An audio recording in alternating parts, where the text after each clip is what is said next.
Appugouda Kannada blogs. ನಾನು ನಿಮ್ಮ ನೀವೆಲ್ಲರೂ ಹೇಗಿದ್ದೀರಾ ಸ್ನೇಹಿತರೆ? ಚೆನ್ನಾಗಿದ್ದೀರಾ? ನಾನು ಕೂಡ ತುಂಬಾ ಚೆನ್ನಾಗಿದ್ದೀನಿ. ಇವತ್ತಿನ ಬ್ಲಾಗ್ನ ಬೆಳಗ್ಗೆನೇ ಶುರು ಮಾಡಿದ್ದೀನಿ. ಸ್ವಲ್ಪ ಮನೆ ದೇವ್ರಿಗೆ ಹೋಗಬೇಕಾಗಿತ್ತು, ಹಾಗಾಗಿ ರೆಡಿಯಾಗಿದ್ದೀವಿ. ಅಪ್ಪು ಕೂಡ ರೆಡಿಯಾಗಿ ಅವನು ಆಟ ಆಡ್ತಾ ಇದ್ದಾನೆ. ನಾನು ಕೂಡ ರೆಡಿ ಆಗಿದ್ದೀನಿ. ತಲೆ ಒಂದು ಗೋಚ್ಕೊಳ್ಬೇಕು. ಪೂಜೆಗೆಲ್ಲ ರೆಡಿ ಮಾಡಿ ಇಟ್ಟಿದ್ದೀನಿ. ಪೂಜೆ ಮುಗಿಸಿ ಆ ನಂತರ ಹೋಗಬೇಕು. ಟಿಫನ್ ಏನು ಮಾಡಿಲ್ಲ, ಅಲ್ಲೇನಾದ್ರು ತಿನ್ಕೊಳ್ಳೋಣ ಅಂದರು. ಸರಿ ಆಯಿತು ಅಂತ ಹೇಳ್ಬಿಟ್ಟು ರೆಡಿ ಆಗಿದ್ದೀನಿ. ಅವನು ಕೂಡ ಅವನಿಗೂ ಸ್ನಾನ ಮಾಡಿಸಿ ಹಾಲೆಲ್ಲ ಕೂಡಿಸಿ ಅವನು ನೋಡ್ಬೋದು ಆಟ ಆಡ್ತಾ ಇದ್ದಾನೆ. ಇವತ್ತು ಮನೆ ದೇವ್ರಿಗೆ ಎಷ್ಟೊಂದು ದಿವಸ ಆಗಿತ್ತು ನಾವು ಹೋಗಿ. ಆಲ್ರೆಡಿ ಅಪ್ಪು ಮುಡಿ ಕೊಟ್ಟಾಗ ನಾವು ಹೋಗಿದ್ದು. ಅವತ್ತಿಂದ ಹೋಗೇ ಇಲ್ಲ. ಹೋಗಬೇಕು ಅಂತ ಹೋಗೋಕ್ಕೆ ಆಗಿಲ್ಲ. ಹಾಗಾಗಿ ಇವತ್ತು ರೆಡಿ ಆಗಿದ್ದೀವಿ ಹೋಗಬೇಕು ಅಂತ. ಫುಲ್ ಅಂದರೆ ಅವ್ರ ಫ್ರೆಂಡ್ಸ್ ಎಲ್ಲರೂ ಬರ್ತಾ ಇದ್ದಾರೆ. ಹಾಗಾಗಿ ಅವ್ರ ಫ್ಯಾಮಿಲಿ ನಮ್ಮ ಫ್ಯಾಮಿಲಿ ಎಲ್ಲರೂ ಹೋಗ್ತಾಯಿದ್ದೀವಿ. ಇವತ್ತು ವಿಡಿಯೋ ಹೇಗೆ ಹೋಗುತ್ತೆ ಏನು ಎತ್ತ ಅಂತ ನಾನು ತೋರಿಸ್ತೀನಿ. ಕೊನೆಯವರೆಗೂ ವಿಡಿಯೋನ ನೋಡಿ ಅಂತ ಹೇಳ್ತಾ, ಇನ್ನು ಯಾರೆಲ್ಲ ಚಾನಲ್ನ ಸಬ್ಸ್ಕ್ರೈಬ್ ಆಗದೆ ನೋಡ್ತಾ ಇದ್ರು ಪ್ಲೀಸ್ ಸಬ್ಸ್ಕ್ರೈಬ್ ಆಗಿ, ಹಾಗೆ ಮರಿದಂಗೆ ಬೆಲ್ ಬಟನ್ನ ಕ್ಲಿಕ್ ಮಾಡಿ ವಿಡಿಯೋ ಕೊನೆಯವರೆಗೂ ನೋಡಿ. ಹಾಗೆ ನಿಮ್ಮ ಅನಿಸಿಕೆಗಳನ್ನ ನನಗೆ ಕಮೆಂಟ್ ಮೂಲಕ ತಿಳಿಸಿ ಅಂತ ಹೇಳ್ತಾ ವಿಡಿಯೋ ಶುರು ಮಾಡೋಣ ಬನ್ನಿ. ಎಲ್ಲಿಗೆ ಹೋಗ್ತಾ ಇದೀವ ಅಪ್ಪು? ಬೂ ಹೋಗ್ತಾ ಇದೀವ? ಎಲ್ಲಿಗೆ ಹೋಗ್ತಾ ಇದೀವಿ ಬೂ? ತಾತಾಯಿಗೆ ಹೋಗ್ತಾ ಇದೀವಾ? ಹೆಂಗ್ ಕೈ ಮುಗಿಯೋದು ತಾತಾಯಿಗೆ? ಹಂಗ್ ಕೈ ಮುಗಿತ್ಯಾ? ಅಮ್ಮ ಅಮ್ಮ ಅಮ್ಮ ಅಮ್ಮ ನೋಡಿ ಎಷ್ಟು ಕೊಳ್ಕನ್ ತರ ಕಾಣಿಸ್ತಾ ಇದೆಯಾ. ಇವಾಗ ಸ್ನಾನ ಮಾಡಿಸಿರೋದು, ಆಲ್ರೆಡಿ ಗಲೀಜ್ ಮಾಡ್ಕೊಂಡಿರೋದು. ಎಲ್ಲರೂ ನಿನ್ನ ನೀಟಾಗಿ ಇಟ್ಕೊಳ್ಳಿ ಅಂತ ಹೇಳ್ತಾರೆ. ದಿನಕ್ಕೆ 2 ಸತಿ 3 ಸತಿ ಸ್ನಾನ ಮಾಡ್ತಾನೆ. ಈ ತರ ತಿರ್ಗಾ ಎಲ್ಲ ಧೂಳ್ ಮಾಡ್ಕೊಂಡ್ ಬರೋದು, ಅಲ್ಲೆಲ್ಲ ಬಿತ್ತು ಒದ್ದಾಡೋದು, ಇದೇ ತರನೇ ಮಾಡೋದು ಅಲ್ಲೇನ?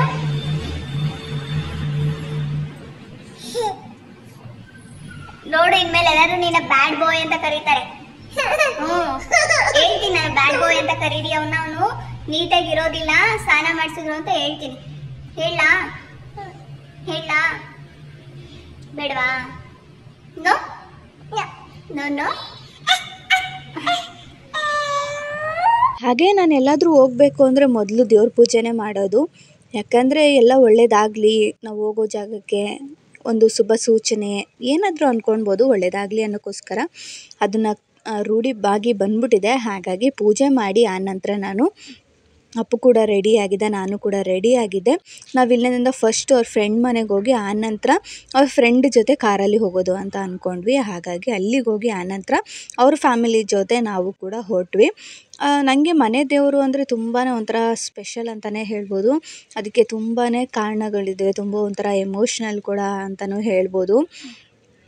ಹಾಗೆ ನಾವು ನಾಷ್ಟ ಕೂಡ ಮಾಡಿರಲಿಲ್ಲ. ಹಾಗಾಗಿ ಫಸ್ಟು ನಾವು ನಮ್ಮ ಮನೆ ಹೆಣ್ದೇವ್ರಿಗೆ ಹೋಗಿದ್ವಿ. ಅಲ್ಲಿಗೆ ಹೋಗಿ ಅಲ್ಲಿ ತುಂಬ ಯಾರೂ ಜನನೇ ಇರಲಿಲ್ಲ. ಓಂ ಶಕ್ತಿ ಅವರು ಬಂದಿದ್ದರು, ಅಮ್ಮ ಅವರು. ಹಾಗಾಗಿ ಅವರೆಲ್ಲ ಕೂತ್ಕೊಂಡಿದ್ರು. ಹಾಗೆ ನಾವು ಕೂಡ ಒಳಗಡೆ ಹೋಗಿ ಪೂಜೆ ಎಲ್ಲ ದರ್ಶನ ಎಲ್ಲ ಮುಗಿಸ್ಕೊಂಡು ವಾಪಸ್ ಬಂದ್ವಿ. ಅಪ್ಪು ಕೂಡ ಸಪ್ರೇಟ್ ಸೀಟಲ್ಲಿ ಕೂತ್ಕೊಂಡ್ಬಿಟ್ಟಿದ್ದ. ಅವನಿಗೆ ಸೀಟ್ ಬೆಲ್ಟ್ ಹಾಕಿದ್ವಿ. ಅವನು ಅದನ್ನು ಬಿಚ್ಚಕ್ಕೆ ನೋಡ್ತಾ ಇದ್ದಾನೆ, ಆದರೆ ಆಗ್ತಾಯಿಲ್ಲ. ಆಮೇಲೆ ನಾನು ಕರ್ಕೊಂಡೆ ಹಿಂದೆಗಡೆ ಕೂತಿದ್ದ. ಹಾಗೆ ನಾಷ್ಟ ಮಾಡಿಲ್ಲ ಅಂತ ಹೇಳ್ಬಿಟ್ಟು ನಾನು ನಾಷ್ಟ ಮಾಡಿಕೊಂಡು ಅಲ್ಲಿಂದ ಹೊರಟ್ವಿ. ತಿರ್ಗಾ ನಾನು ಫೋನ್ ತೊಗೊಂಡೋಗೋದೇ ಮರ್ತೋಗ್ಬಿಟ್ಟೆ ಅಲ್ಲಿಗೆ. ಹಾಗಾಗಿ ಕ್ಲಿಪ್ಪಿಂಗ್ ಅದು ಮಿಸ್ ಆಗಿದೆ. ಅಲ್ಲಿಂದ ಹೊರಡ್ತಾ ನಾವು ಸೀದಾ ಹೋಗಿದ್ದು ಆದಿಚುಂಚನಗಿರಿ ದೇವಸ್ಥಾನಕ್ಕೆ. ಈ ದೇವಸ್ಥಾನ ನನಗೆ ಯಾಕೆ ಸ್ಪೆಷಲ್ ಅಂತ ನಾನು ಯಾಕೆ ಹೇಳ್ತೀನಿ ಅಂದರೆ, ನಾನು ಅಪ್ಪುವಿಂದನೇ ನಾನು ಈ ದೇವ್ರನ್ನ ನಂಬಿದ್ದು ಅಂತ ಯಾಕೆ ಹಾಕಿದ್ದೆ ಅಂದರೆ, ಇದಕ್ಕೊಂದು ಕಾರಣ ಇದೆ. ಯಾಕಂದರೆ ನನ್ನ ಜೀವನದಲ್ಲಿ ತುಂಬಾ ಘಟನೆಗಳ್ನ ನಡೆದೋಯ್ತು. ನಾವು ಎಕ್ಸ್ಪೆಕ್ಟ್ ಮಾಡೋಕ್ಕಾಗದಿರೋವಂಥ ಸಿಚುವೇಶನ್ ಎಲ್ಲ ಬಂದಿತ್ತು. ಆ ಟೈಮಲ್ಲಿ ನನಗೆ ದೇವರು ಅನ್ನೋ ನಂಬೋದೇ ಜಾಸ್ತಿ ಕಮ್ಮಿ ಆಗಿಬಿಟ್ಟಿತ್ತು. ನಾನು ಅಲ್ಲಿಂದ ಅಪ್ಪು ಕೂಡ ಮಲಗಿಬಿಟ್ಟಿದ್ದ ಅಲ್ಲಿಂದ. ಹಾಗೆ ಎದ್ದ ಮೇಲೆ ನಾವು ದೇವಸ್ಥಾನದೊಳಗೆ ಹೋದ್ವಿ. ಇಲ್ಲೂ ಅಷ್ಟೇ 2 ಗಂಟೆಗೆ ಪೂಜೆ ಅಂತ ಹೇಳಿದರು. ಹಾಗಾಗಿ ನಾವು ಕೂಡ ಸ್ವಲ್ಪ ಮೇಲೆಲ್ಲ ಬೆಟ್ಟ ಇದೆ ಅಲ್ವಾ, ನಂದಿ, ಇಲ್ಲಿಗೆಲ್ಲ ಬಂದಿರೋರು ಗೊತ್ತಿರುತ್ತೆ, ಆ ಬೆಟ್ಟ ಎಲ್ಲ ಹತ್ಬೋದು. ಹಾಗೆ ನಾವು ನಂದಿ ಹತ್ರ ಗಂಟ ಹೋಗ್ಬಿಟ್ಟು ಬರೋಣ ಅಂತ ಹೇಳ್ಬಿಟ್ಟು ಫಸ್ಟು ಹೊರಟ್ವಿ. ಪ್ರವೀಣ್ ಅವರೆಲ್ಲ ಬರಲಿಲ್ಲ, ಅವರ ಸ್ನೇಹಿತರ ಜೊತೆ ಅವ್ರು ಅಲ್ಲೇ ಕೂತ್ಕೊಂಡು ಏನೋ ಮಾತಾಡ್ತಾಯಿದ್ರು. ನಾವು ಮತ್ತು ಅವ್ರ ವೈಫ್ ಎಲ್ಲ ಹೋಗಿ ಬಂದ್ವಿ, ಅಪ್ಪು ಜೊತೆ ಎಲ್ಲ ಹೋಗಿ ಬಂದ್ವಿ. ದೇವ್ರನ್ನೇ ನಾನು ನಂಬ್ತಾ ಇರಲಿಲ್ಲ. ಏನೋ ನಿಮ್ಗೆ ಹೇಳೋದಾದರೆ ಹೆಂಗೋ ಒಂದು ಪೂಜೆ ಮಾಡಬೇಕು ಅಷ್ಟೇ. ಮನಸ್ಸೇ ಇರ್ತಾ ಇರಲಿಲ್ಲ ನನಗೆ ಪೂಜೆ ಮಾಡಬೇಕು ಅಂತ. ನಾನು ಯಾವಾಗಲೂ ಕೇಳ್ತಾಯಿದ್ದೆ, ನೀನು ಏನು ಮಾಡಿದ್ಯಾ ನನಗೆ? ದೇವ್ರನ್ನೇ ನಾನು ಪ್ರಶ್ನೆ ಕೇಳೋ ಥರ, ಏನು ಮಾಡಿದ್ಯಾ ನನಗೆ ಬರೀ ಕಷ್ಟನೇ ಕೊಟ್ಟಿದ್ಯಾ ನೀನು ಅಂತೆಲ್ಲ ಅನಿಸೋದು ನನಗೆ. ದೇವ್ರ ಮೇಲೆ ನಂಬಿಕೆನೇ ಬರ್ತಾ ಇರಲಿಲ್ಲ. ಆದರೆ ನನ್ನ ಮಗ ಹುಟ್ಟಿದ ಮೇಲೆ ಏನೋ ಒಂಥರ ಪಾಸಿಟಿವ್ ಆಗಿತ್ತು, ಒಂಥರ ನೆಗೆಟಿವ್ ಆಗಿತ್ತು ನನ್ನ ಲೈಫಲ್ಲಿ. ಆದರೆ ಆಲ್ಮೋಸ್ಟ್ ಪಾಸಿಟಿವ್ ಅಂತಲೇ ಹೇಳ್ಬೋದು. ಅವನು 9 ತಿಂಗಳಲ್ಲಿ ನನಗೊಂದು ಮಿರಾಕಲ್ ಅಂದರೆ, ಅವನು 9 ತಿಂಗಳು ಮಗು, ನಾವು ಅವನಿಗೆ ಮುಡಿ ಕೊಡಬೇಕು ಅಂತ ಅಂದ್ಕೊಂಡ್ವಿ. ಯಾಕಂದರೆ ನಮ್ಮ ಮನೆ ದೇವರು ಕಾಲಭೈರವ ಆಗಿರೋದ್ರಿಂದ ನಾವು ಅಲ್ಲೇ ಹೋಗಿ ಮರಿ ಎಲ್ಲ ಕಡಿದು ಮಾಡಬೇಕು. ಹಾಗಾಗಿ ನಾವು ಅಂದ್ಕೊಂಡ್ವಿ. ಅದು ಅಂದ್ಕೊಂಡಿದ್ದ ತಕ್ಷಣ ಹಿಂದೆಯೇ ಪಾಪುಗೆ ಸ್ವಲ್ಪ ಫುಲ್ಲು ಜೋರು, ಅವ್ನಿಗೆ ಹೆಂಗಾಯಿತು ಅಂದರೆ ಹುಷಾರಿಲ್ದಂಗೆ ಆಗೋಯಿತು. ಫುಲ್ಲು ಕೆನ್ನೆಲ್ಲ ರೆಡ್ಡು, ಕಾಲೆಲ್ಲ ರೆಡ್ಡು, ನೆಲಕ್ಕೆ ಕಾಲು ಇಡೋಕ್ಕಾಗ್ತಾ ಇರಲಿಲ್ಲ ಅವ್ನಿಗೆ, ಹಂಗಾಗ್ಬಿಟ್ಟಿತ್ತು. ಏನು ಮಾಡೋದಪ್ಪ ಅಂದ್ಕೊಂಡು ಹಾಸ್ಪಿಟ್ಲಿಗೆಲ್ಲ ತಿರ್ಗಾಡ್ಕೊಂಬಂದ್ವಿ. ಲಾಸ್ಟಿಗೆ ಫಸ್ಟು ಪಾಪು ನೋಡೋಣ, ಆಮೇಲೆ ಆದಿಚುಂಚನಗಿರಿಗೆ ಹೋಗಿ ಅವನು ಮುಡಿ ಕೊಡೋಣ ಅಂತೇಳಿ ಅಂದ್ಕೊಂಬಿಟ್ಟೆ ನಾನು. ಆದರೆ ಏನೋ ಗೊತ್ತಿಲ್ಲ, ದೇವ್ರು ನಮ್ಮನ್ನು ಪರೀಕ್ಷೆ ಮಾಡದೇ ಇರಬೇಕು ಅಂತ ಅನ್ನಿಸ್ತಾ ಇತ್ತು. ಹಾಗೆ ಅನ್ನಿಸ್ತು ಕೂಡ. ಗೊತ್ತಿಲ್ಲ, ಇವ್ರು ನಂಗೆ ಹಿಂಗೆ ಪರೀಕ್ಷೆ ಕೊಟ್ಟರೆ ಇವ್ರು ಬರ್ತಾರೋ ಇಲ್ವೋ ಅಂತ ನೋಡೋಣ ಅಂತ ಹೇಳ್ಬಿಟ್ಟು ಹಂಗೆ ಮಾಡಿದ್ನೇನೋ. ಆಮೇಲೆ ನಾವು ಸರಿ ಆಯಿತು, ಇಲ್ಲ ನಾವು ಅಂದ್ಕೊಂಡಿರೋ ಡೇಟ್ಗೆ ಮಾಡೋಣ ಅಂತ ಹೇಳ್ಬಿಟ್ಟು ಸರಿ ಆಯಿತು ಅಂತ ಅವನಿಗೆ ಅವತ್ತು ನೈಟು ಕರ್ಕೊಂಬಂದ್ವಿ. ಹೇಗಂದರೆ ಅವನು ನಾನೇ ಎತ್ಕೊಂಡಿದ್ದೀನಿ, ಅವನು ಕೆಳಗೂ ಕಾಲು ಕೂಡ ಇಡಿಸಿಲ್ಲ ಅವನ್ನ, ನಾನೇ ಎತ್ಕೊಂಡಿದ್ದೀನಿ. ಆ್ಯಂಡ್ ಅವ್ನು ಬೆಳಗ್ಗೆ ಎದ್ದು ಮುಡಿ ಕೊಟ್ಟು ದೇವಸ್ಥಾನಕ್ಕೆ ಹೋಗಿ ನಾವೇನೇನು ಮರಿ ಎಲ್ಲ ಹೊಡಿಬೇಕಾಗಿತ್ತು ಎಲ್ಲ ಮಾಡಿ, ಪೂಜೆ ಎಲ್ಲ ಮಾಡಿ, ಎಲ್ಲ ನೈವೇದ್ಯ ಎಲ್ಲ ಇಟ್ಟರು ದೇವ್ರಿಗೆ.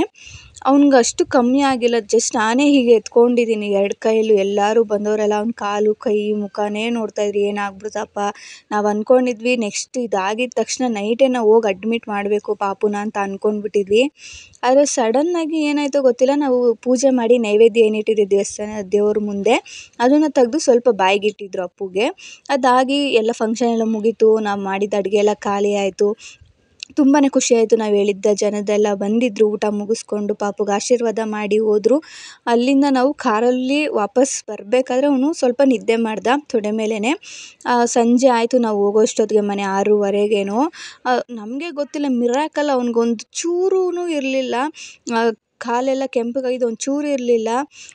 ತುಂಬ ಚೆನ್ನಾಗೇ ಆಟ ಆಡಿಕೊಂಡು ಇದ್ದ ನೈಟ್. ಅದು ಎಷ್ಟು ಅಂದರೆ ಆ ಭೈರವ ನಮ್ಮನ್ನು ಪರೀಕ್ಷೆ ಮಾಡ್ದ ಅಂತಲೇ ಹೇಳ್ಬೋದು. ಇವ್ರು ಬರ್ತಾರೋ ಇಲ್ವೋ ಅಂತ ಪರೀಕ್ಷೆ ಮಾಡೋಕ್ಕೇ ಹಂಗೆ ಅಂದಿದ್ದು. ಯಾಕಂದ್ರೆ ನಾನು ಬಾಯಿ ಬಿಟ್ಟು ಹೇಳ್ಬಿಟ್ಟಿದ್ದೆ, ಬೇಡ ಇನ್ನೊಂದು ದಿವಸ ಹೋಗೋಣ ದೇವಸ್ಥಾನಕ್ಕೆ, ಪಾಪಂಗೆ ಹಿಂಗಾಗಿದೆಯಲ್ಲ ಅಂತ. ಅವರು ಪರೀಕ್ಷೆ ಮಾಡೋದಕ್ಕೆ ಭೈರವ ಸ್ವಾಮಿ ಹಂಗೆ ಮಾಡಿದ್ದ ನನ್ನ ಮಗನಿಗೆ ಅಂತ. ಅವನು ಸಡನ್ನಾಗಿ ಆ ಪ್ರಸಾದ ಇಷ್ಟೇ ದೇಣಿಸಿದ್ದು. ಮನೆಗೆ ಬಂದಿದ್ದ ತಕ್ಷಣ ಅವನು ಎಷ್ಟು ಆ್ಯಕ್ಟಿವ್ ಆಗಿದ್ದ ಅಂದರೆ ಅಷ್ಟು ಸೂಪರ್ ಆ್ಯಕ್ಟಿವ್ ಆಗಿ ಮಾತಾಡಿಕೊಂಡು ಓಡಾಡಿಕೊಂಡು ಕಿರ್ಚಾಡಿಕೊಂಡು ಇದ್ದ. ಆ ದಿನ ನಿಜವಾಗ್ಲೂ ನನಗೆ ಇವತ್ತು ಕೂಡ ಮೈಯೆಲ್ಲ ಜುಮ್ ಅಂತ ಇದೆ, ನಾನು ನಿಮಗೆ ಹೇಳಬೇಕಾದ್ರೂ ಕೂಡ. ಅದಕ್ಕೋಸ್ಕರ ನಾನು ಪ್ರತಿ ವಾರನೂ ನಾನು ವಾರ ಬಿಡೋದಿಲ್ಲ. ನಾವು 2 ವಾರಕ್ಕೊಂದ್ಸತಿ ಕಲಶ ಎತ್ತೋದು. ಹಾಗಾಗಿ ವಾರ ಎಷ್ಟಾಗುತ್ತೋ ಸಾಧ್ಯವಾದಷ್ಟು ನಾನು ಪೂಜೆ ಪುನಸ್ಕಾರ ಇದನ್ನೆಲ್ಲ ದೇವ್ರನ್ನ ನಂಬಿ ಮಾಡೋದು. ಎಲ್ಲಾದರೂ ಒಂದು ಸತಿ ನಮಗೆ ಸತ್ಯ ದೇವ್ರ ಜೊತೆ ಕಾಣಿಸುತ್ತೆ ಅಂತ ಹೇಳ್ತಾರಲ್ಲ, ಅದು ಖಂಡಿತವಾಗ್ಲೂ ನಿಜಾನೇ. ಹಾಗೆ ಇದೊಂದು ಚಿಕ್ಕ ಸ್ಟೋರಿನ ನಿಮ್ಮ ಜೊತೆ ಹಂಚ್ಕೊಳ್ತಾ ಹಾಗೆ ನಾವು ಒಳಗಡೆ ಹೋದ್ವಿ. 2 ಗಂಟೆಗೆ ನಮಗೆ ದರ್ಶನ ಇದ್ದಿದ್ದು. ಹಾಗಾಗಿ ಒಳಗಡೆ ಹೋಗಿದ ತಕ್ಷಣ ಜಾಸ್ತಿ ವಿಡಿಯೋ ಎಲ್ಲ ಮಾಡೋಕ್ಕಾಗಿಲ್ಲ, ಯಾಕಂದ್ರೆ ನಿಮ್ಗೆ ಅಲ್ಲಿ ಹೇಳ್ತಾ ಇರ್ತಾರೆ ವಿಡಿಯೋ ಎಲ್ಲ ಮಾಡ್ಕೊಂಬಿಡಿ ಅಂತ. ಆದರೆ ನಾನು ಒಂದು 2-3 ಸಣ್ಣ ಕ್ಲಿಪ್ಪಿಂಗ್ಸ್ನ ತೊಗೊಂಡಿದ್ದೆ, ಅದನ್ನು ಆ್ಯಡ್ ಮಾಡಿದೆ. ಹಾಗೆ ಅಲ್ಲಿ ಎಷ್ಟೊಂದು ಜನ ನನ್ನ ನೋಡ್ತಾಯಿದ್ರು.